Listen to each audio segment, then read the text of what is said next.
ॐ अज्ञानतिमिरन्दस्य ज्ञानञ्जनाशलाकया चक्षुरुन्मिलितं येन तस्मै श्रीगुरुवे नमः।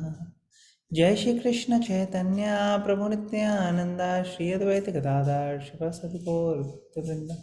हरे कृष्णा कृष्णा कृष्णा हरे हरे, हरे राम राम राम हरे हरे। मुखं करोति वाचालं पङ्गुं लङ्घयते गिरिं यत्कृपातमहं वन्दे श्रीगुरुदीनतारिणे परमानन्दमाधवं श्रीचैतन्येश्वरम्। Hare Krishna. Okay, so 11th chapter we are concluding, last section, last shloka. मत मत कर्म कृत मत परमो, मत कर्म कृत मत मत्कर्म कृत मत्परमो भक्ता संग वर्जिता, मत भक्ता संग मद्भक्ता संगवर्जिता निर्वैरा सर्वभूतेषु, निर्वैरा सर्व निर्वैरा सर्वभूतेषु यासा मामेति पांडवा, या यासा स ममेति मामेति पांडव। पांडवा। ओके। सो कोई वॉलंटियर करेगा ट्रांसलेशन पढ़ने के लिए? I can do, Prabhuji. Yes ma'am, please. Hare Krishna. Translation purport by His Divine Grace A.C. Bhaktivedanta Swami Srila Prabhupada ki jai. Translation. My dear Arjuna, he who engages in my pure devotional service, free from the contamination of fruitive activities and mental speculation, he who works for me, who makes me the supreme goal of his life, and who is friendly to every living being, he certainly comes to me. Purport. Anyone who wants to approach the supreme of all the personalities of Godhead on the Krishna Loka planet in the spiritual sky and be intimately connected with the Supreme Personality Krishna must take this formula as stated by the Supreme Himself. Therefore, this verse is considered to be the essence of Bhagavad Gita. The Bhagavad Gita is a book directed to the conditioned soul who are engaged in the material world with the purpose of lording it over nature, and who do not know of the real spiritual life. The Bhagavad Gita is meant to show how one can understand his spiritual existence and his eternal relationship with the Supreme Spiritual Personality, and to teach one how to go back to Godhead. Now, here in this verse, which clearly explains the process by which one can attain success in his spiritual activity, devotional service. As far as work is concerned, one should transfer his energy entirely to Krishna conscious activities, as stated in the Bhakti Rasamrit Sindhu 1.2.255. अनासक्त्या विषयान् यथार्थम् उपयुञ्जित निर्बन्ध कृष्ण संबन्धे युक्तं वैराग्यमुच्यते. No work should be done by any man except in relationship to Krishna. This is called Krishna karma. One may be engaged in various activities, but one should not be attached to the result of his work. The result should be done only for him. For example, one may be engaged in business, but to transform that activity into Krishna consciousness, one has to do business for Krishna. If Krishna is the proprietor of the business, the Krishna should enjoy the profit of the business. If a businessman is in possession of thousands and thousands of dollars, and if he has to offer all this to Krishna, he can do it. This work is for Krishna. Instead of constructing a big building for his sense gratification, he can construct a nice temple for Krishna. And he can install the deity of Krishna and arrange for the deity service as he is outlined in the authorized books or devotional service. This is all Krishna karma. One should not be attached to the results of his work, but the result should be offered to Krishna. And one should accept as prasadam the remnants of offering to Krishna.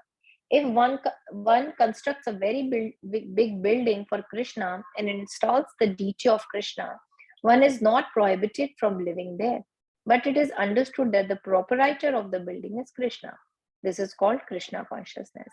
If, however, one is not able to construct a temple for Krishna, one can engage himself in cleansing the temple of Krishna. That is also Krishna karma. One can cultivate a garden. Anyone who has land in India, at least any poor man has a certain amount of land, can utilize that for Krishna by growing flowers and offer him. One can sow tulsi plants because tulsi leaves are very important, and Krishna has recommended this in Bhagavad Gita. Patram pushpam phalam toyam. Krishna desires that one offer him either a leaf or a flower or fruit or a little water, and by such offering he is satisfied. This leaf especially refers to tulsi. So one can sow tulsi and pour water on the plant. Thus, even the poorest man can engage in the service of Krishna. There are some of the examples of how one can engage in working for Krishna. Prabhuji, shall I continue? हरे कृष्णा माता जी. हाँ, we'll stop here. ठीक है प्रभु। Thank you very much. Okay, तो हम क्या पढ़ रहे हैं? भगवत गीता का 11वां चैप्टर पढ़ रहे हैं, विराट रूप. यहाँ पे भगवान ट्रांसलेशन में आखिरी श्लोक में क्या बोल रहे हैं? My dear Arjun, he who engages in pure devotional service, free from contamination of fruitive activities and mental speculation, he who works for me, who makes me the supreme goal of his life, and who is friendly to every living being, he certainly comes to me. तो बताने भगवान कैसे उन तक पहुंचा जा सकता है. तो उन तक पहुंचने के लिए कुछ चीज़ों से आपको मुक्त होना पड़ेगा और कुछ चीज़ों को आपको करना पड़ेगा. तो कौन सी चीज़ें हैं जिनसे आपको मुक्त रहना पड़ेगा, जिनसे आपको फ्री रहना पड़ेगा? कौन सी ऐसी चीज़ें हैं? कौन से ऐसे कलमश हैं?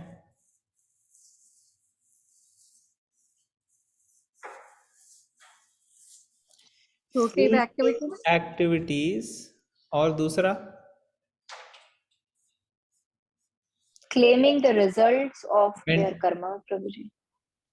Mental speculation. मेंटल स्पेकुलेशन और फ्रूटिव एक्टिविटीज की यहाँ पे बात की जा रही है. उससे मुक्त होके भक्ति करनी है भगवान की. माई प्योर डिवोशनल सर्विस, भक्ति करेंगे हम. और उसका प्रैक्टिकल लाइफ में क्या मतलब है? भगवान के लिए कार्य करना, वर्क फॉर मी, और भगवान को अपना गोल बनाना. अगर आपको भगवान तक पहुंचना है तो भगवान को गोल बनाना पड़ेगा. और इसको करने की वजह से आप क्या करोगे? हर जीव के लिए आप फ्रेंडली होगे. हर एक लिविंग एंटिटी के लिए आप एक मैत्र की भावना रखोगे. हमने पढ़ा था पंडितः समदर्शिना. जो पंडित होता है वो सभी को एक नज़रिए से देखता है कि सब जो हैं उनको रिस्पेक्ट करना है, सब भगवान के अंश हैं, पार्ट एंड पार्सल हैं, और कैसे सब लोग जो है उनको भगवान की सेवा में लगाया जा सकता है.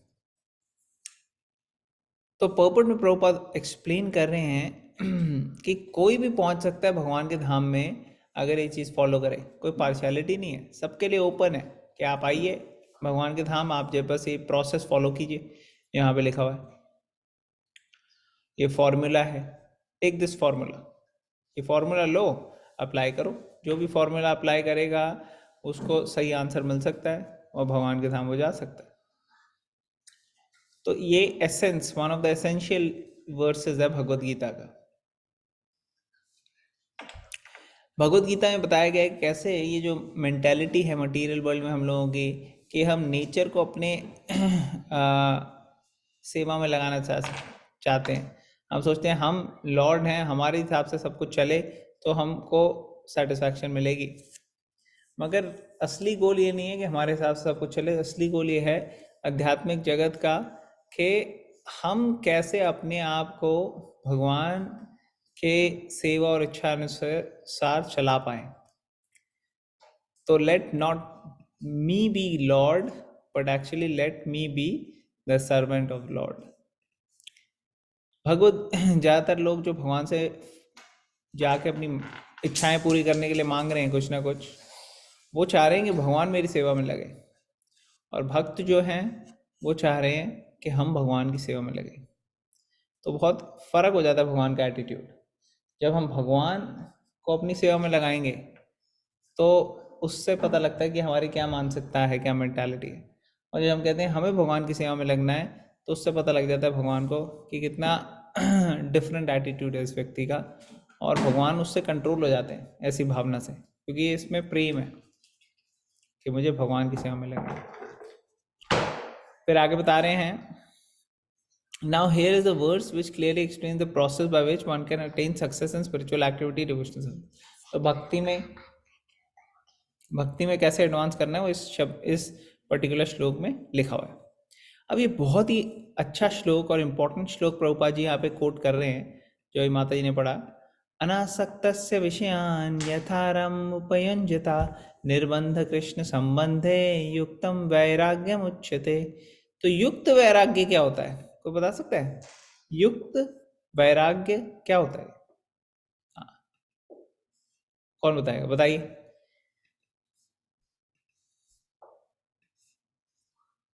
ये अक्षता माता जी आपका हैंड ऊपर है, बताइए।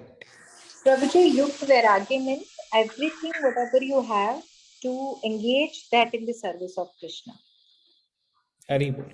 तो वैराग्य का मतलब है कि चीज के साथ अटैच ना होना, त्याग देना किसी चीज को, या उसके साथ बिल्कुल भी आसक्ति ना होता, वो वैराग्य है।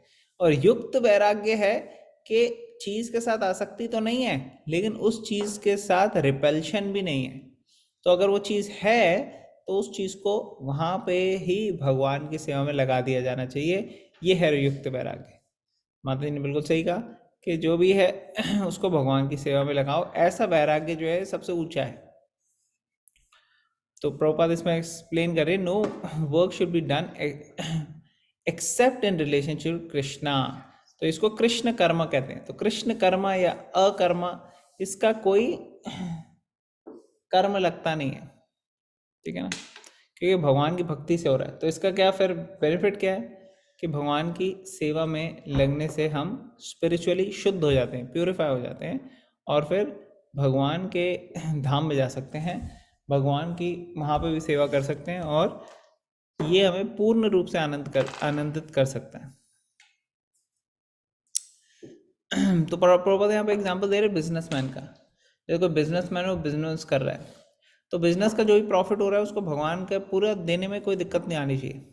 तो ये है युक्त वैराग्य, पूरा का पूरा भगवान की सेवा में लगा दिया। अपने लिए घर बिल्डिंग ये सब बनाने की जगह भगवान के लिए बिल्डिंग बनाई, और भगवान से बिल्डिंग बनाने के लिए क्या किया उसको उसके अंदर भगवान के डीटीज इंस्टॉल किए, भगवान की अच्छी सेवा हुई, विग्रह की, बेसिकली टेम्पल। तो ये है कृष्णा कॉन्शियस तरीका, कृष्ण कर्म। तो कह रहे one should not be attach to the result of work, but the result should be offered to Krishna. तो प्रसाद जो है रेमनेंस उसके हम रख सकते हैं, लेकिन भगवान को ऑफर करने के बाद। तो एग्जाम्पल दिया है यहाँ पे, one can cultivate a garden. Anyone who has land in India, poor man can cultivate garden, can utilize that for Krishna growing flowers and offer him. One can sow tulsi plant because tulsi leaves are very important and Krishna has recommended. तो यहाँ पे बता रहे हैं कि जैसे पत्रम पुष्पम फलम तोयम यो भी भक्ता प्रणश्यति। तो पत्र, पुष्प, फल, वाटर, ये सब भगवान की सेवा में लगा सकते हैं। तो गार्डन में आप फ्लावर ग्रो करोगे तो वो भगवान की सेवा में लग सकते हैं। अगर आप तुलसी ग्रो करोगे, तुलसी बहुत प्रिय है भगवान के, तो वो भगवान की सेवा में लग सकती है।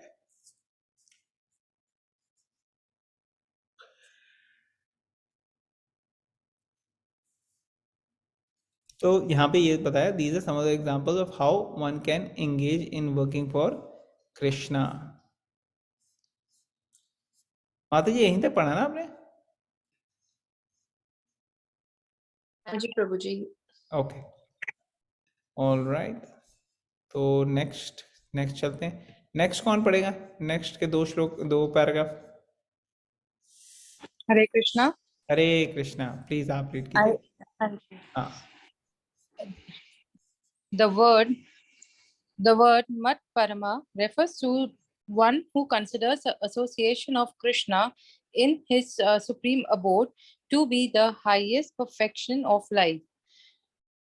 Such a person does not wish to be elevated to the higher planets, such as the moon or the sun or heavenly planets, or even the highest planet of this universe, Brahmalok. He has no attraction for that. He is only attracted to being transferred to the spiritual sky. And even in the spiritual sky, he is not satisfied with merging into the glowing Brahma Jyotir effulgence, for he wants to enter the highest spiritual planet, namely Krishna Lok, Golok Vrindavan. He has full knowledge of that planet and therefore he is not interested in any other. As indicated by the word Mad Bhakta, he fully engages his devotional service, specifically in the 9 processes of devotional engagement: hearing, chanting, remembering, worshipping, serving the lotus feet of the Lord, offering prayers, carrying out the orders of the Lord, making friends with him, and surrendering everything to him. One can engage in all 9 devotional processes, or 8 or 7, or at least in one, and that will surely make one perfect. The term Varjita is very significant.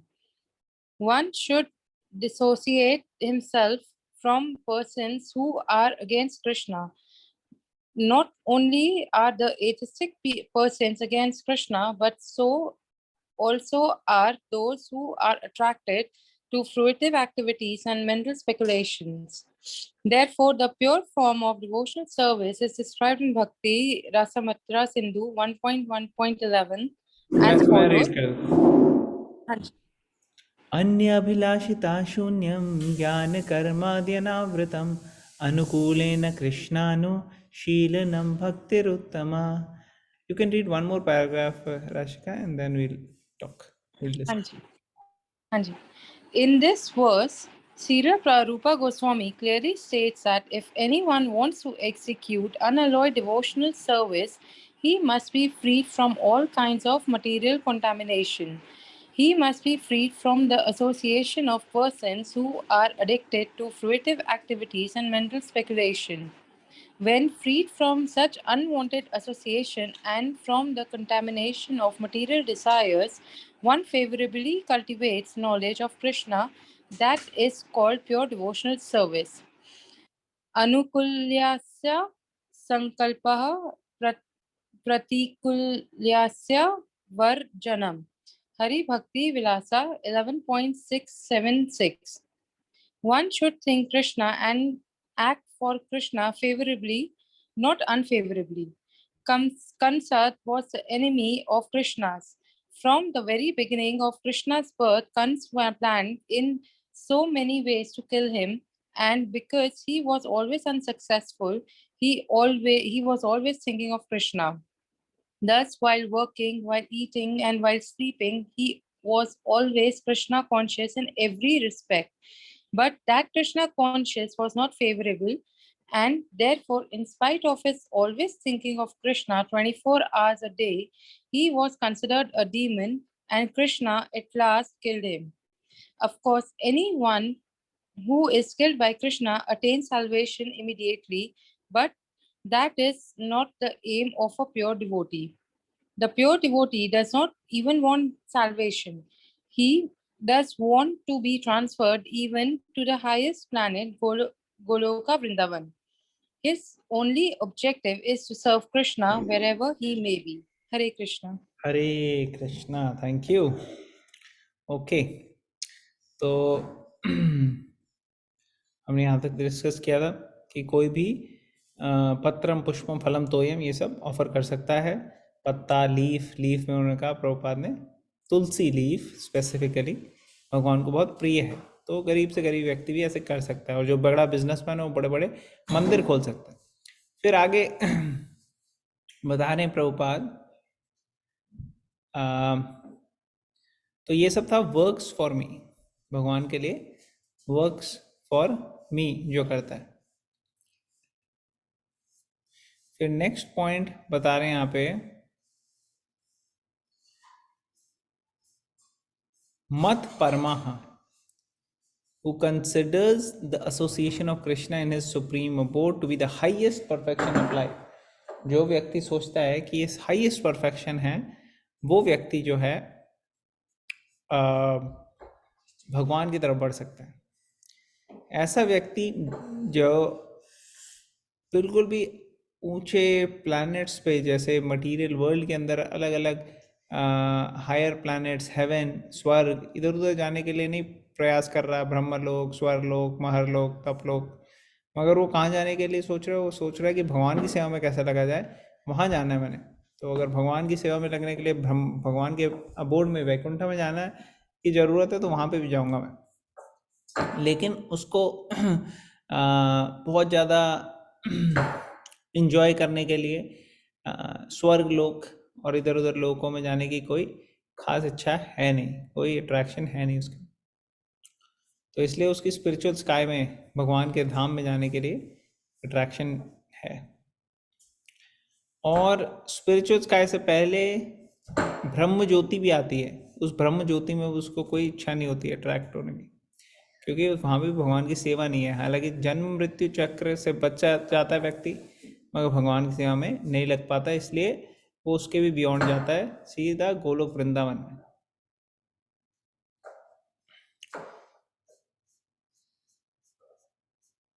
और यहाँ इसके लिए प्रभुपाद बता रहे हैं नवदा भक्ति बहुत help करती है। नवदा मीन्स 9 प्रोसेसेस ऑफ भक्ति। 9 प्रोसेसेस में क्या होता है? Hearing about Krishna, chanting about Krishna, remembering Krishna, worshipping Krishna, serving the lotus feet of Krishna, offering prayers to Krishna, carrying out the orders of Krishna, making him our friend, and surrendering on to Krishna. These are the 9 processes. तो प्रभुपाद यहाँ पे कह रहे हैं कि इनमें से कोई 9 के 9 प्रोसेसेस को फॉलो कर ले, या 8 कर ले, या 7 कर ले, या 1 भी कर ले, तो भी परफेक्शन मिल सकती है। तो आप लोगों को पता है कोई एक व्यक्ति जिसने भगवान के बारे में सुन के परफेक्शन हासिल करी हो? किसी को जानते हो आप? सुना हो आपने कहीं? कौन ऐसे भक्त हैं जिन्होंने भगवान के बारे में सुना और सुन के परफेक्शन हासिल हो गई? किससे सुना था उन्होंने भगवान के बारे में?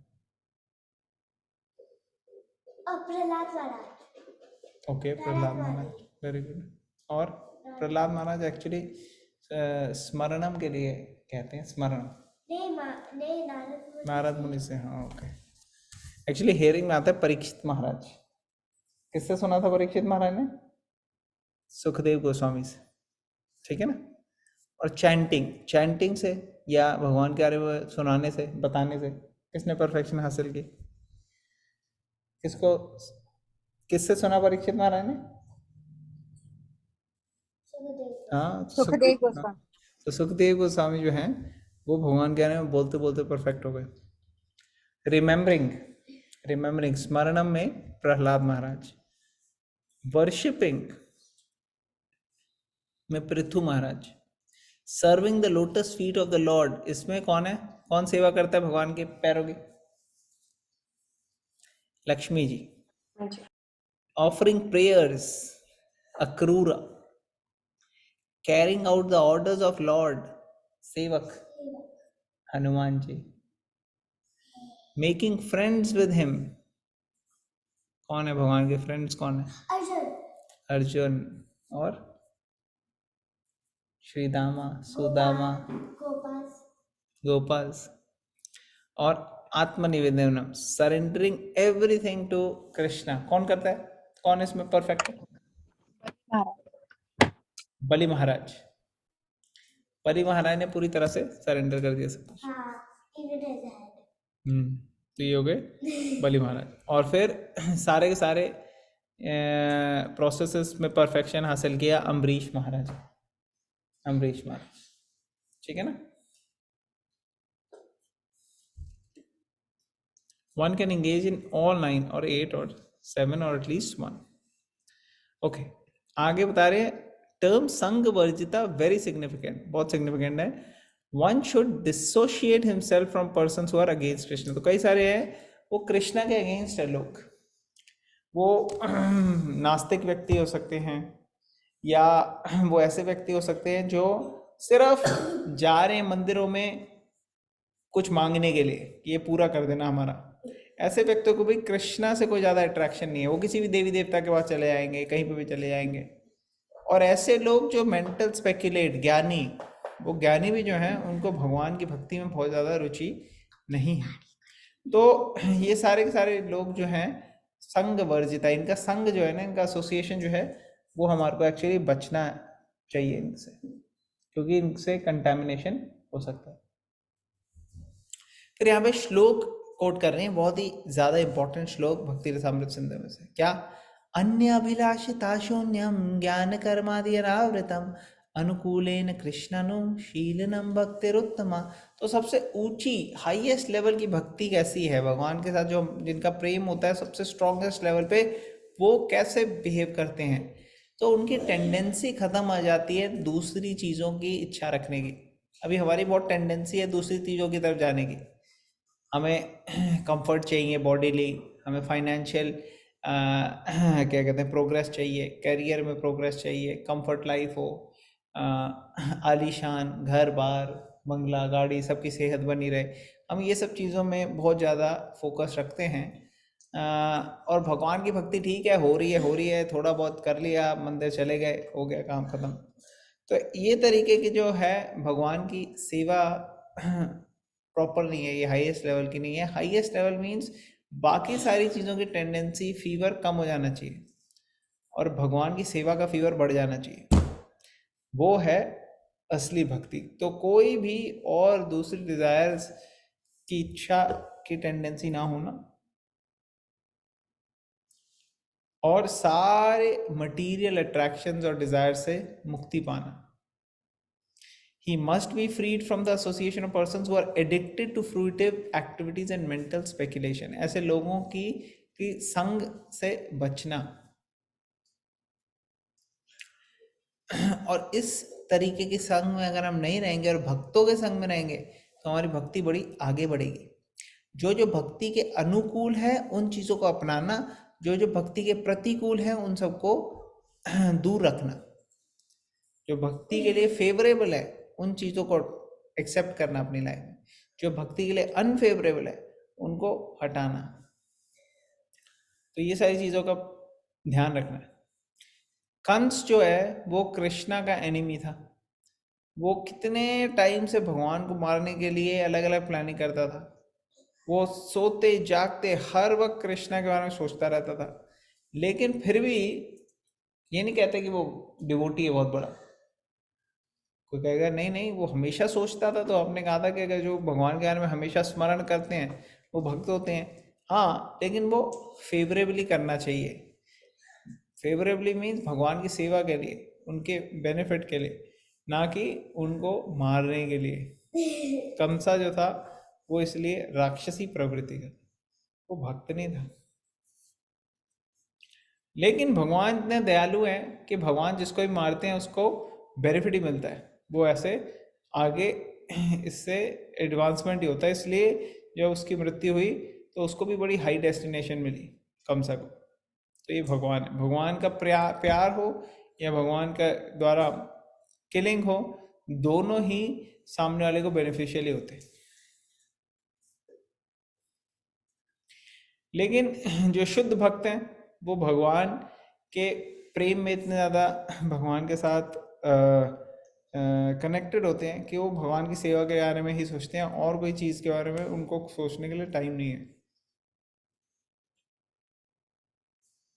He does not want to be done. तो इसलिए उनको कोई इच्छा नहीं है कहीं इधर जाने की। उनको ये है कि भगवान की सेवा के लिए जहाँ पे भी मुझे जाने के लिए मिलेगा मैं जाऊँगा।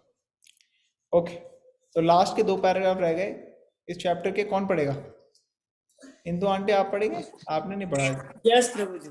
यस प्रभु जी। हरे कृष्णा। हरे कृष्णा। ये अ डिवोटी ऑफ कृष्णा से स्टार्ट करना। A devotee of Krishna is friendly to everyone. Therefore, it is said here that he has no enemy, nirvairya. How is this? a devotee situated in Krishna consciousness knows that only devotional service to Krishna can relieve a person from all the problems of life. He has personal experience of this, and therefore he wants to introduce this system, Krishna consciousness, into human society. There are many examples in history of devotees of the Lord who risked their lives for spreading of God consciousness. The favorite example is Lord Jesus Christ. He was crucified by the non-devotees, but he sacrificed his life for spreading God consciousness. Of course, it would be superficial to understand that he was killed. Similarly, in India also, there are many examples, such as Thakur Haridasa and Prahlad Maharaj. Why such risk?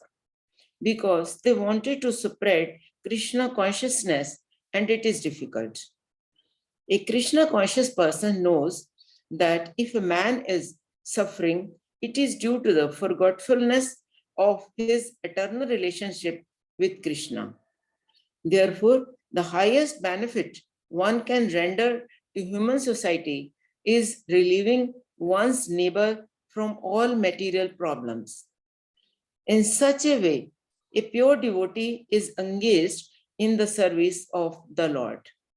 Now we can imagine how merciful Krishna is to those engaged in his service, risking everything for him. Therefore, it is certain that such persons must reach the supreme planet after leaving the body. Should I continue? Yes, aunty, ये बस last paragraph आप पढ़ लीजिए, फिर उसके बाद Yes. In summary, the universal form of Krishna, which is a temporary manifestation and the form of time which devours everything, and even the form of Vishnu, four-handed, have all been exhibited by Krishna. Thus, Krishna is the origin of all these manifestations. It is not that Krishna is a manifestation of the original Vishvarupa or Vishnu. Krishna is the origin of all forms. There are hundreds and thousands of Vishnus, but for the devotees, no form of Krishna is important but the original form, two-handed Syam Sundra. In the Brahm Samhita, it is stated that those who are attached to Syam Sundra form of Krishna in love and devotion can see him always within the heart and cannot see anything else. One should understand, therefore, that the purport of this 11th chapter is that the form of Krishna is essential and supreme.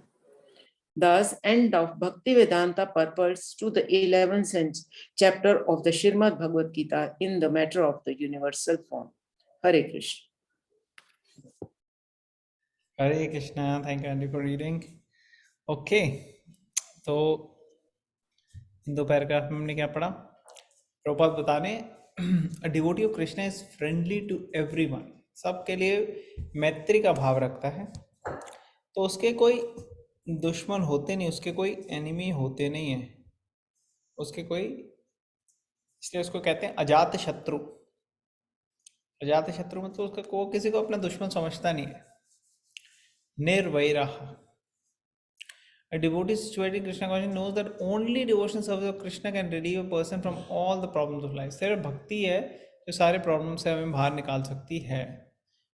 He has personal experience of this and therefore he wants to introduce this system Krishna consciousness into human society. तो उसको खुद भी इसका realisation हो गया है और वो बाकियों को भी इससे बेनिफिट देना चाहता है. और जो भी ऐसे कार्य करते हैं, कभी कभार उनकी लाइफ में रिस्क भी आता है. बहुत सारे एग्जाम्पल हैं. एक एग्जाम्पल दे रहे हैं जीसस क्राइस्ट का. जब जीसस क्राइस्ट भगवान के बारे में बता रहे थे, तो क्योंकि वो जिस तरीके से लोगों को बता रहे थे, वो कुछ लोगों को अच्छा नहीं लगा, तो उन्होंने जीसस क्राइस्ट को क्रूसीफाई कर दिया, उनको सीधा चढ़ा दिए क्रॉस पे. तो जब जीसस क्राइस्ट के साथ ये हुआ तो मूर्ख व्यक्ति ये सोचेंगे कि मृत्यु हो गई, लेकिन जो ऐसे भगवान के शुद्ध भक्त होते हैं वो हमेशा एडवांस करते रहते हैं, उनकी कभी मृत्यु होती नहीं एक्चुअली। उनकी लाइफ और आम लोगों की लाइफ में बहुत फ़र्क है। उनकी लाइफ जो है वो फोकस होती है भगवान की सेवा करने के लिए, और इसलिए उनको एम्पावरमेंट मिलती है, वो एम्पावर्ड होते हैं। और उनके एम्पावरमेंट की वजह से भगवान का अरेंजमेंट उनकी लाइफ में ऐसा होता है कि मारे कृष्णा राखे के, राखे कृष्णा मारे के। If Krishna wants to kill you, nobody can protect you. If Krishna wants to protect you, nobody can kill you. तो वो इस तरीके से अपने इस प्रिंसिपल से अपने काम में लगे रहते हैं, भगवान की सेवा में लगे रहते हैं। वैसे ही एग्जाम्पल है हरिदास ठाकुर का। हरिदास ठाकुर भी मुस्लिम फैमिली से आए और वो भगवान के बारे में बोल रहे थे और उनको बहुत पीटा गया, मारा गया। इवन जिस तरीके से उन्हें टॉर्चर किया गया उस तरीके से कोई ऑर्डिनरी व्यक्ति होता है उसकी मृत्यु हो जाती है, लेकिन हरिदास ठाकुर क्योंकि वो बहुत महान के भक्त थे तो उनको बिल्कुल भी पेन नहीं हुई। उसी तरीके से, हाँ बताओ क्या कह रहे हो? I'm reading a book about Haridas Thakur. It's called Namacharya. Namacharya you're reading? Okay. So you can share from it next time, okay? ठीक है। तो प्रहलाद महाराज का भी यही एग्जाम्पल। प्रहलाद महाराज छोटे से बालक थे और वो अपने क्लास में सबको भगवान के बारे में बताते थे, कृष्ण के बारे में बताते थे, लेकिन उनके जब राक्षस प्रवृत्ति के पिताजी थे उनको पता लगा तो उन्होंने बहुत ही ज़्यादा कठोर कदम उठाए और उनको मारने के लिए पूरा प्रयास किया। तो ये सब रिस्क क्यों ले रहे? Why such risk? क्योंकि वो दूसरों की लाइफ में भी खुशी देखना चाहते हैं। भगवान की भक्ति करने से जो खुशी मिलती है, जो आनंद मिलता है, उससे सारे के सारे जो दूसरे प्रॉब्लम्स हैं वो चली जाएंगी लाइफ में। तो ये इसका मतलब ये नहीं है कि उनको उनकी जो है तकलीफ कभी नहीं आएगी। तकलीफ ज़रूर आएगी, लेकिन भगवान की भक्ति करने से जो आनंद मिलेगा और जो ज्ञान मिलेगा, जो ट्रेनिंग मिलेगी, उससे वो किसी भी चीज़ को, किसी भी सिचुएशन को फेस कर सकते हैं और बेहतर तरीके से। तो Krishna conscious person knows that if a man is suffering it is due to the forgetfulness our turn, और इसीलिए सफरिंग हो रही है क्योंकि भगवान के साथ जो रिलेशनशिप है उसको भूल गए हैं हम। जब हम रिवाइव कर लेंगे तो हमारा ही बेनिफिट होगा और हमारे आसपास वालों का भी बेनिफिट होगा, और ये हाईएस्ट लेवल का बेनिफिट है और सारी मटेरियल प्रॉब्लम से इसको छुटकारा मिल सकता है। तो ये भगवान की बहुत कृपा है हमारे ऊपर कि हमें ऐसा मौका मिल रहा है।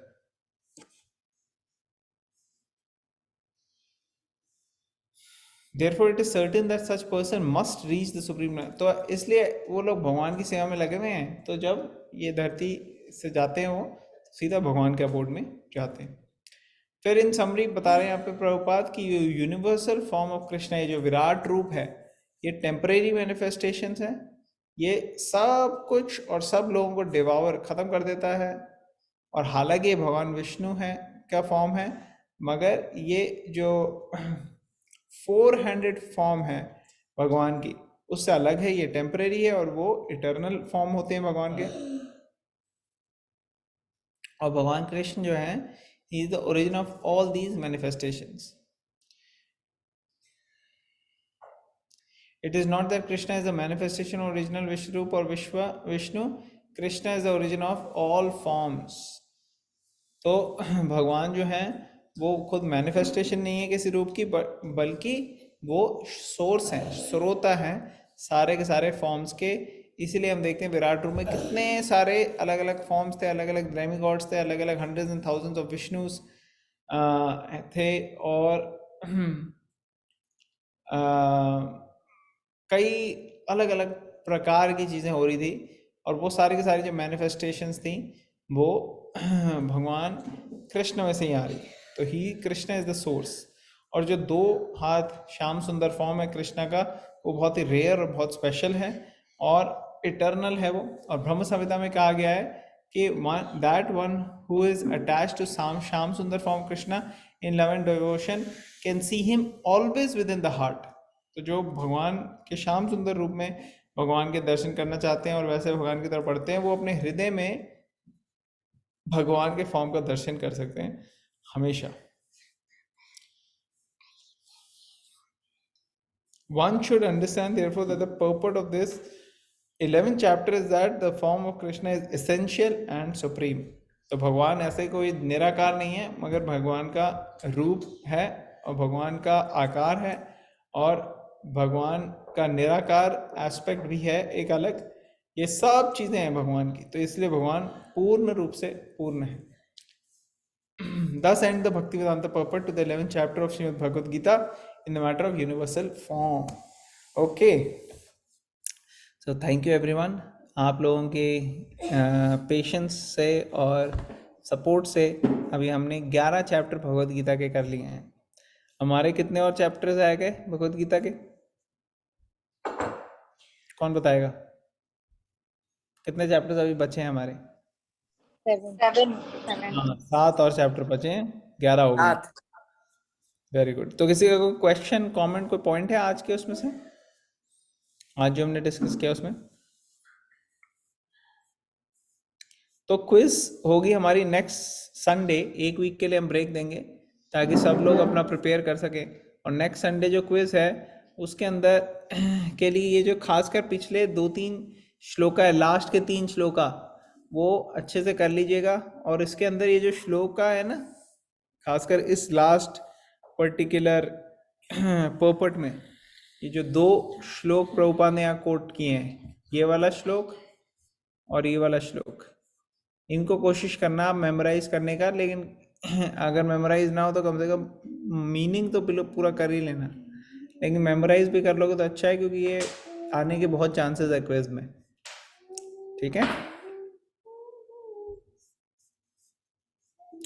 ओके. तो हम यहाँ पे स्टॉप करते हैं. ग्रंथराज भगवद गीता की जय. श्रील प्रभुपाद की जय. हरे कृष्णा महामंत्र करेंगे अब हम साथ में सब लोग. हरे कृष्ण.